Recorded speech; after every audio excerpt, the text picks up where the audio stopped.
Good morning, class. Today we are going to start a new topic, that is GST, Goods and Services Tax. You know it very well what is GST. So GST is a tax on supply of goods and services. This is the most important feature of the GST, that it is imposed on the supply of goods and services. Under GST, no distinction is made between goods and services for levying of tax. It will be mostly substitute all the indirect taxes levied on goods and services by the central and state government in India. GST is a single tax at the national level to be levied at all the stages, right from the manufacturer up to the final consumption. Yes, no, you know it very well that GST, there is no distinction between the goods and services. All the goods and services are under the purview of GST. Then it eliminated all the indirect taxes levied by central or state government. So under GST, every person is liable to pay tax on his output and is entitled to get input tax credit on tax paid on its inputs. Therefore, it is a tax on value addition only. Value addition, you know it very well that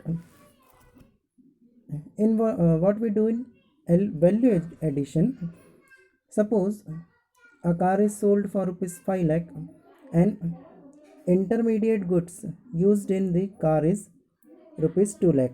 So GST will be imposed on 5 lakh minus 2 lakh is equal to 3 lakh. You will have to pay the GST on rupees 3 lakh only, because intermediate goods has been already under the covering of GST.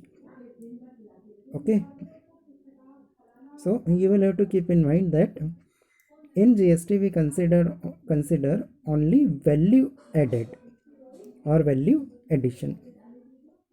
Ultimately, the final consumer shall bear the burden of tax under GST. Yes, as we know that it is an indirect tax, so ultimately final consumer has to bear the burden. Some key features of GST. What are the key features of GST? First feature is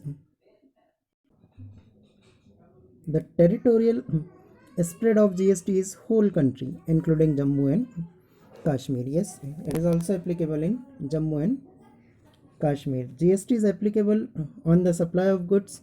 We have just discussed. It is based on the principle of destination based consumption tax against the present principle of origin based taxation. Yes, right now the tax was imposed on the origin basis, like central excise was paid by the manufacturer, but now after the introduction of the GST